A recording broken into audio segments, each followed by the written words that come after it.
सोमवार को अमेरिकी राजदूत सर्जियो गोर की चंडीगढ़ के चंडी मंदिर स्थित भारतीय सेना के वेस्टर्न कमांड मुख्यालय की यात्रा ने विपक्ष को यह आरोप लगाने का मौका दिया कि यह नरेंद्र मोदी सरकार की अमेरिकी हितों को अपने हितों से ऊपर रखने की इच्छा का विस्तार है। और सर्जियो गोर ने एक ट्वीट किया था जिसमें उन्होंने लिखा, अभी अभी चंडीगढ़ पहुंचा हूं, भारतीय सेना के वेस्टर्न कमांड का दौरा करने के लिए उत्सुक हूं। गोर ने यह बात एक पोस्ट में कही थी। अब सर्जियो गोर ने पिछले महीने ही राजदूत के रूप में कार्यभार संभाला है और वे दक्षिण और मध्य एशियाई मामलों के लिए अमेरिका के विशेष दूत के रूप में भी सेवा दे रहे हैं। अब सर्जियो गोर की वेस्टर्न कमांड की यह यात्रा काफी आलोचना का कारण बनी है। उन्होंने कहा कि चूंकि अब भारत के राष्ट्रीय रणनीतिक हित अमेरिका की इच्छाओं से जुड़े हुए हैं, इसलिए यह यात्रा उसी के अनुरूप लगती है और भारत के इतिहास में यह दर्ज रहेगा कि भारत और पाकिस्तान के बीच तनाव कम करने की घोषणा भारतीयों को अपनी सरकार से पहले अमेरिकी राष्ट्रपति ने सोशल मीडिया पर की थी। अमेरिकी राजदूत अपने देश के लिए काम कर रहे हैं, हमारे लिए कौन कर रहा है? इसका जवाब तो हवा में उड़ रहा है। यह बात प्रियंका चतुर्वेदी ने कही थी। फिर केरल कांग्रेस ने भी एक ट्वीट किया है जिसमें कहा गया है, इतनी घबराहट क्यों? हमने तो पहले ही देखा है कि इस सरकार की मेहरबानी से पाकिस्तान की आईएसआई को पठानकोट एयरबेस तक पहुंच मिल गई थी। तब तो यही कहा गया था कि मोदी ने किया है तो कुछ सोच समझकर ही किया होगा, जिसका मतलब है कि अगर मोदी ने यह किया है तो जरूर सोच समझकर ही किया होगा। अब इसके मुकाबले में तो यह बहुत छोटी बात है। तो आज हम यही समझने जा रहे हैं कि सर्जियो गोर की यह यात्रा, क्या इसे हमारे राष्ट्रीय हितों के साथ समझौता माना जाना चाहिए? क्या यह राष्ट्रीय सुरक्षा के साथ समझौते जैसा लगता है? क्या यह हमारी सीमा सुरक्षा के मामले में समझौता या आत्मसमर्पण जैसा लगता है? और क्या यह एक खतरनाक मिसाल है? क्योंकि इससे पहले कभी भी किसी भी पूर्व प्रधानमंत्री ने इस तरह किसी अमेरिकी राजनयिक के लिए वेस्टर्न कमांड के दरवाजे नहीं खोले थे।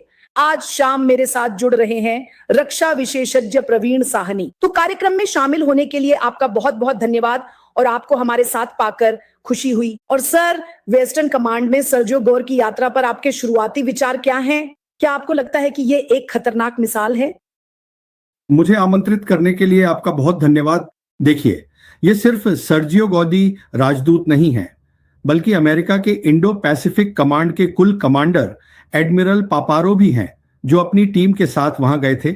इसका मतलब है कि वहां कई अधिकारी गए हैं और जैसा कि वेस्टर्न आर्मी कमांड ने बताया है, उन्हें एक व्यापक ब्रीफिंग दी गई, जिसका अर्थ है कि वहां प्रश्नोत्तर सत्र भी हुआ, वेस्टर्न फ्रंट के दृष्टिकोण, संचालन की तैयारी, ऑपरेशन सिंदूर के क्रियान्वयन पर एक समग्र ब्रीफिंग दी गई।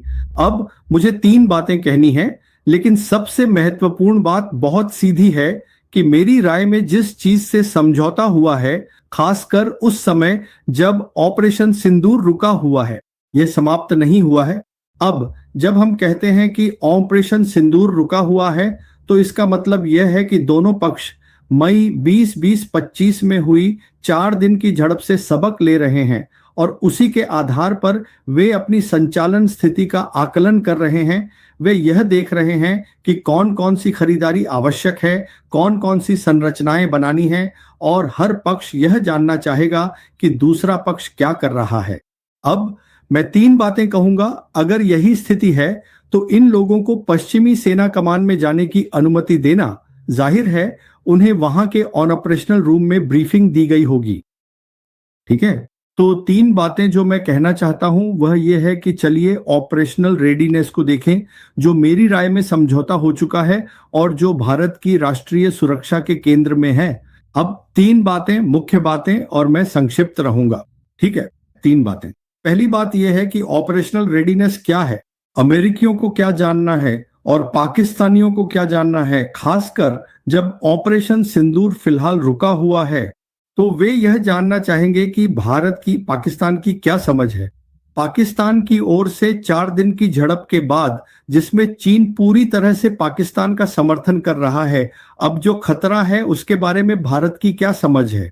ये बहुत महत्वपूर्ण बात है, क्योंकि सब कुछ इस पर निर्भर करता है कि हमारी तरफ से दूसरी तरफ की ऑपरेशनल रेडीनेस का आकलन कैसे किया जाता है। और western army command on operation Sindoor के केंद्र में है, जो किया गया था। दूसरी बात जिस पर वे ध्यान देंगे यह सब ऑपरेशनल रेडीनेस के अंतर्गत आता है, मैं अभी बात कर रहा हूं। एक और बात जिस पर वे ध्यान देंगे वह यह है कि भारतीय अपनी कमजोरियों और ऑपरेशनल गैप्स को भरने के लिए कौन कौन सी खरीदारी करने की कोशिश कर रहे हैं। उदाहरण के लिए और अधिक S-400 हासिल करने को लेकर काफी चर्चा हो रही है। S-400 की सुरक्षा के लिए बनाए गए पंशीर मिसाइल डिफेंस सिस्टम को लेने की भी चर्चा चल रही है। तो वेस्टर्न आर्मी कमांड के सभी वरिष्ठ अधिकारी इन सब बातों से अवगत हैं और एक अनौपचारिक बातचीत भी जरूर हुई होगी। ऐसी बातचीत में बहुत सी जानकारी दूसरी तरफ पहुंच गई होगी जिसमें वे जिन अधिग्रहणों में रुचि रखते हैं वे भी शामिल हैं। सर, क्योंकि आप ऑपरेशनल रेडीनेस की बात कर रहे थे और वे सारी जानकारी साझा कर सकते थे जिसके बारे में आप बात कर रहे हैं, क्या इससे भारत असुरक्षित हो जाता है? क्योंकि वह जानकारी भी आगे भेजी जा सकती है। आसिम मुनीर जैसे लोगों को, जिन्हें हम जानते हैं कि वे अब डोनाल्ड ट्रंप के प्रशासन के बहुत करीब हैं। नहीं, देखिए बात यह है, इसी वजह से मैंने कहा था कृपया मुझे बात पूरी करने दें। मैंने अपनी बात आपसे यह कहकर शुरू की थी कि मेरी राय में जो समझौता हुआ है वह ऑपरेशनल रेडीनेस का है। ठीक है, ऑपरेशनल रेडीनेस में मैंने कहा था कि मैं 3 बिंदु रखूंगा। पहला बिंदु खुद ऑपरेशंस के बारे में है जिसमें दुश्मन की समझ को जानना शामिल है और यह देखना भी कि भारतीय पक्ष को कौन कौन सी अधिग्रहण मिल रही है। अधिग्रहण मुख्य रूप से ड्रोन और मिसाइलों में हो रहे हैं। यह दूसरा बिंदु है। तीसरा बिंदु यह है कि जाहिर है वे जानना चाहेंगे और मुनीर भी जानना चाहेंगे, पाकिस्तान की सेना भी यह जानना चाहेगी, तीनों सेनाओं के बीच किस तरह का समन्वय हुआ था जब भारत ने 10 मई को कहा था हमने दूसरी तरफ काफी नुकसान किया था। तो वह हार्डवेयर क्या था, सॉफ्टवेयर क्या था? इनमें से कई सवालों के जवाब अनौपचारिक बातचीत में मिलेंगे, न कि उस आधिकारिक ब्रीफिंग में जो दोनों पक्षों के बीच हुई थी पश्चिमी सेना कमान में। यह पहला बिंदु है। उन्हें दिल्ली में भी ब्रीफिंग दी जा सकती थी। वे तो यहां तक कर सकते थे कि पश्चिमी कमान के जीओसी को दिल्ली बुलाया जा सकता था और यहां ब्रीफिंग दी जा सकती थी, तब केवल एक ही व्यक्ति आता। अब ये पूरी टीम वहां गई है, इसका मतलब है कि वे वहां सभी से स्वतंत्र रूप से बातचीत कर सकते थे। दूसरा बिंदु यह है कि अब किस काम से पीएसी कमांडर, जो कि एडमिरल पापारो हैं, को एक भूमि युद्ध थिएटर कमांड में जाना है। उनका वहां कोई काम नहीं है क्योंकि अमेरिका के साथ हम जो देख रहे हैं वह मूल रूप से हिंद महासागर क्षेत्र में एक रणनीतिक भूमिका है जो कि पहले की सरकारों के समय थी। बाइडेन सरकार से पहले उन्होंने हमें एक नेट सुरक्षा प्रदाता की भूमिका दी थी जो कि आज उपलब्ध नहीं है। तो पीएसी कमांडर का हमारे नौसेना कमांड्स में जाना ठीक है, लेकिन उसे भूमि कमांड में क्यों जाने दिया जाए जहां हमारी पाकिस्तान और चीन के साथ भूमि सीमाएं हैं? ये मेरा दूसरा बिंदु है। मेरा तीसरा बिंदु यह है, जैसा कि आपने सही कहा, कि सर्जियो गौर भी विशेष दूत हैं दक्षिण एशिया और मध्य एशियाई गणराज्यों के लिए। और हम जानते हैं कि आज जहां तक अमेरिकियों का यूरेशिया में सवाल है, वे रणनीतिक रूप से इस भूभाग पर केंद्रित हैं जिसमें मध्य एशियाई गणराज्य, पश्चिम एशिया और दक्षिण एशिया शामिल हैं। और यहीं पर पाकिस्तान अचानक डुवर्ड में अभियानों के बाद अमेरिकियों के लिए महत्वपूर्ण हो गया है। तो यहां सर्जियो गौर मौजूद थे जो इन सभी कमजोरियों को समझने की कोशिश कर रहे थे। और फिर हमें म्यूनिख सुरक्षा सम्मेलन की खबर मिली जो हाल ही में म्यूनिख में संपन्न हुआ। वहां उनके सेना प्रमुख फील्ड मार्शल आसिफ मुदीर की विदेश मंत्री मार्को रूबियो के साथ लंबी बातचीत हुई। तो मेरा कहने का मतलब यह है कि वे आपस में बहुत गहराई से जुड़े हुए हैं और इसलिए इसकी आवश्यकता क्या थी, मैं इसे समझ नहीं पाया। मैं इस खबर से हैरान रह गया। भारतीय सुरक्षा प्रतिष्ठान के लिए वे कुछ भी करने से पहले सोच क्यों नहीं सकते? अगर सरगिरा घोर या एडमिरल पापारू की यही इच्छा थी तो वे पश्चिमी सेना के कमांडर को दिल्ली बुलाकर उनसे वहां संक्षिप्त जानकारी ले सकते थे। कमजोरियां मौजूद हैं और जैसा कि आपने बताया, परिचालन तत्परता खतरे में दिख रही है। क्या राजनीतिक व्यवस्था को इस पर आपत्ति नहीं उठानी चाहिए थी? और उन्हें ऐसा कहना चाहिए था, नहीं, हम ऐसी किसी चीज की अनुमति नहीं देंगे, क्योंकि इससे पहले के प्रधानमंत्रियों के समय भी हमने ऐसा कहीं नहीं देखा है। ऐसे उदाहरण हैं कि किस तरह पश्चिमी कमान को एक अमेरिकी राजनयिक के लिए इस तरह खोला गया और साथ ही परिचालन तत्परता को भी कमजोर किया गया। जैसा कि आपको नहीं करना चाहिए था, राजनीतिक व्यवस्था को इस पर आपत्ति करनी चाहिए थी। देखिए, सबसे पहले ये एक अनोखा मामला है जो अभी हुआ है, तो आइए हम पहले की, आप जानते हैं, भारत की सरकारों की बात न करें। जैसा कि मैंने कहा, ऑपरेशन सिंदूर फिलहाल रुका हुआ है। अमेरिकियों ने पाकिस्तानियों को एक बहुत बड़ी रणनीतिक भूमिका दी है और यही कारण है कि सर्जियो गौर को भारत में अमेरिकी राजदूत होने के अलावा दक्षिण एशिया के लिए विशेष दूत का अतिरिक्त प्रभार भी दिया गया है, ताकि वे स्वतंत्र रूप से आ जा सकें और पाकिस्तान के साथ साथ इस क्षेत्र के अन्य देशों, दक्षिण एशिया में भी जा सकें। तो जब आप इन सभी बातों को एक साथ रखते हैं, तो सामान्य समझ यही कहती है कि भारत की सुरक्षा व्यवस्था में, मुझे नहीं पता किसने इसकी अनुमति दी है। देखिए, ब्रीफिंग देना एक बिल्कुल अलग बात है। ब्रीफिंग देना या अमेरिकी सैनिकों के साथ अभ्यास करना एक बिल्कुल अलग बात है, क्योंकि वहां हमारे पास ये नियंत्रण होता है कि हम उन्हें क्या दिखा रहे हैं, क्या नहीं दिखा रहे हैं, खासकर ऐसे संवेदनशील समय में। और जहां ये लोग अपनी पूरी टीम के साथ गए, सैन्य लोग भी थे, तो उन्हें पता था कि कौन से सैन्य सवाल पूछने हैं। और वहां वेस्टर्न कमांड के हमारे सभी वरिष्ठ अधिकारी मौजूद थे और अनौपचारिक रूप से बहुत सी जानकारी अनजाने में, ऐसा नहीं है कि भारतीय पक्ष जानबूझकर ऐसा करेगा, लेकिन अनजाने में ही बहुत सी जानकारी अमेरिकियों को मिल गई होगी और यही वह जानकारी है जिसकी पाकिस्तान को भी जरूरत है। नहीं, लेकिन जैसे, हाँ, तो शुरुआत में ही अनुमति क्यों दी? सही, हाँ, अनुमति क्यों दी? तो मैं व्यक्तिगत रूप से हैरान था जब मैंने यह देखा, और मुझे यह भी बहुत आश्चर्य हुआ कि विपक्ष इस मुद्दे को बहुत हल्के में ले रहा है, बहुत ही सतही तरीके से राष्ट्रीय सुरक्षा से समझौते की बात कर रहा है।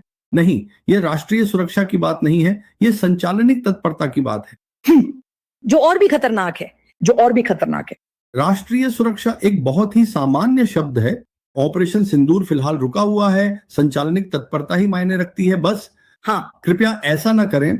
हमें उन्हें किसी भूमि युद्ध थिएटर कमांड, जैसे कि पश्चिमी थिएटर कमांड जो ऑपरेशन सिंदूर का केंद्र है, वहां जाने की अनुमति नहीं देनी चाहिए थी। मेरा मतलब है, आप कौन से खतरे पहले से भांप सकते हैं, या अगर लोगों को यह समझना है कि संचालनिक तत्परता से समझौता हुआ है, तो ऐसे में आज जो कुछ हुआ है उससे क्या क्या आसन्न खतरे हो सकते हैं।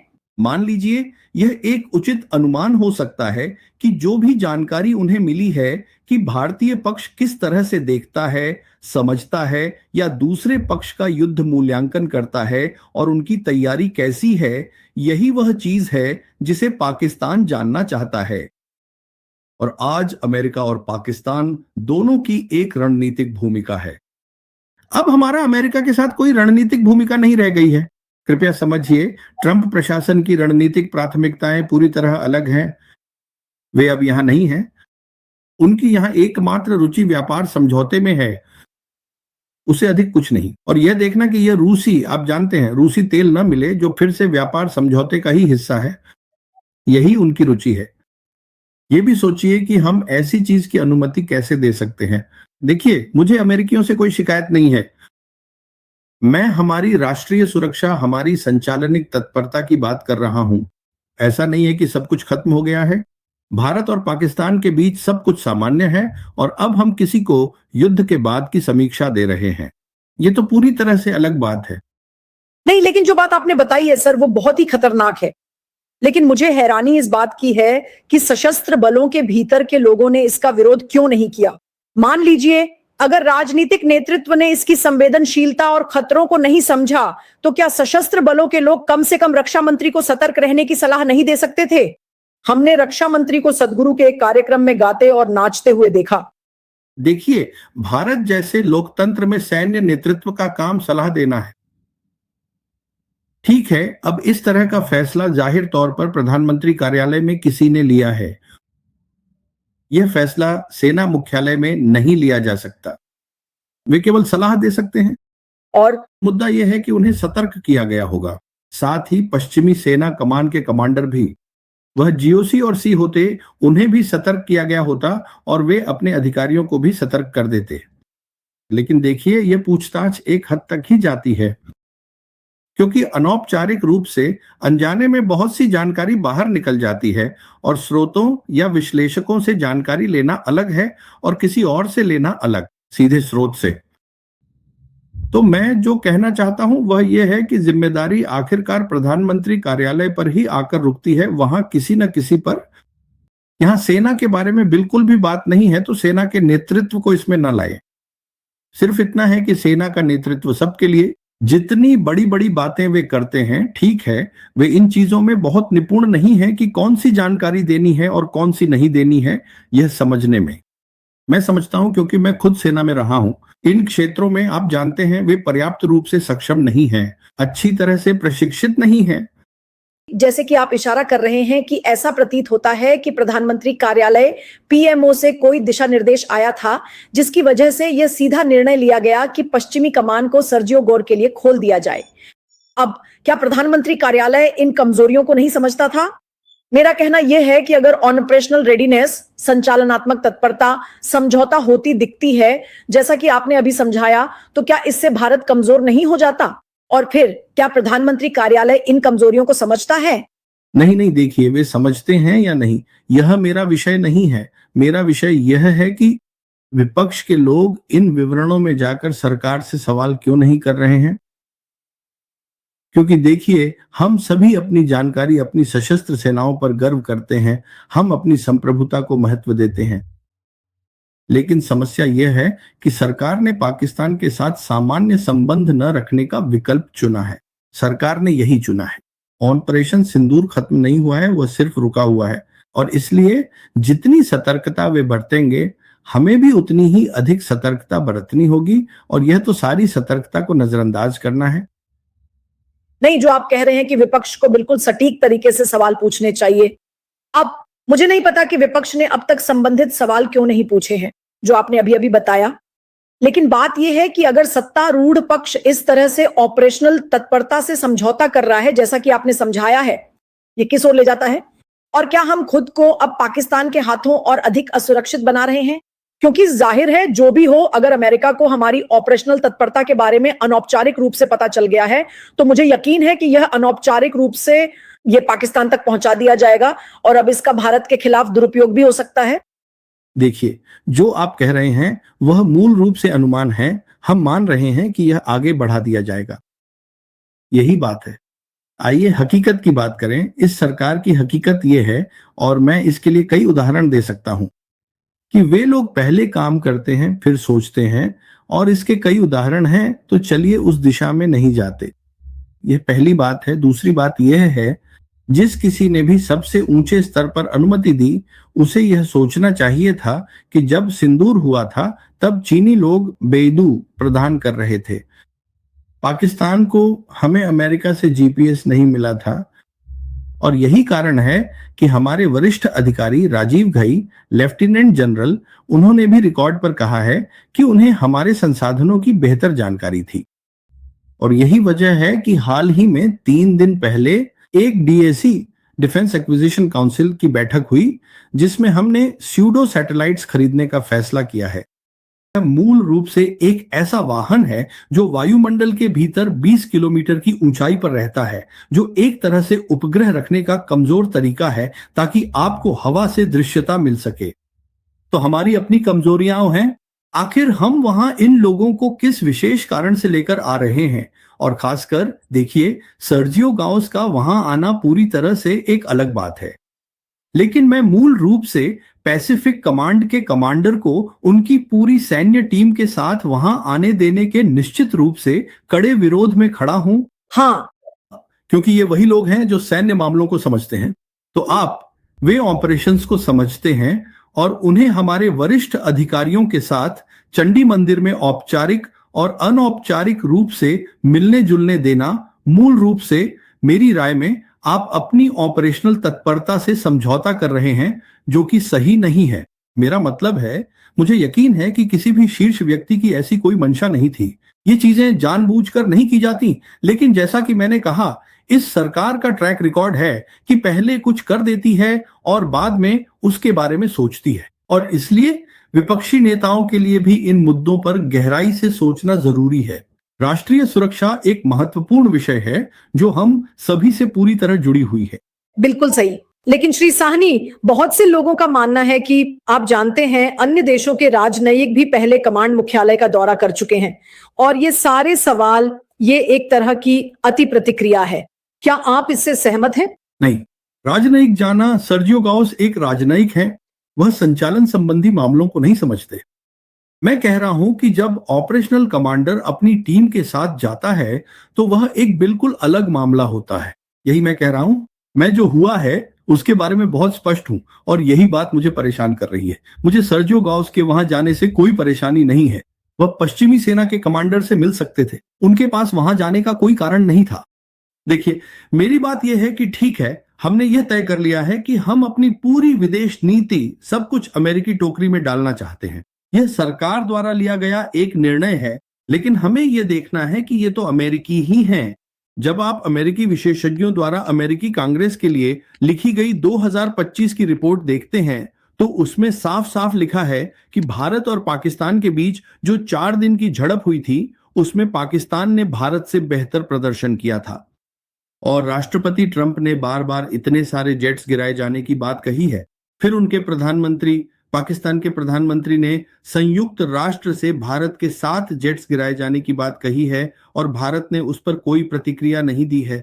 तो मैं जो कहना चाहता हूं वह यह है कि एक तरफ आप देश के भीतर ये नैरेटिव बना रहे हैं कि हमने ऑन ऑपरेशन सिंधु जीत लिया, जबकि अमेरिकियों ने इसे स्वीकार नहीं किया है। ठीक है, इसी वजह से पाकिस्तान की प्रोफाइल अचानक बढ़ गई है। और दूसरी तरफ ये व्यक्ति कौन है, तो यही मेरी चिंता है। नहीं, लेकिन ये एक बड़ी गलती है, जैसा कि आपने समझाया है और हम पिछले 23 मिनट से बात कर रहे हैं। मुझे लगता है कि यह एक गलती है जो शायद उन्हें समझ में नहीं आई या उन्होंने अनजाने में कर दी, लेकिन वे इस गलती को कैसे सुधार सकते हैं, या फिर गलती हो चुकी है, इसके अपने ही परिणाम हो सकते हैं। हमें नहीं पता कि कितना कुछ दिया जा चुका है। मैं जो कह रहा हूं वह यह है कि यह पूरी तरह से टाला जा सकता था, इसे टालना ही चाहिए था। कोई वजह नहीं थी कि अप्रो को वहां वेस्टर्न कमांड में जाने दिया जाए। बात इतनी ही सीधी है।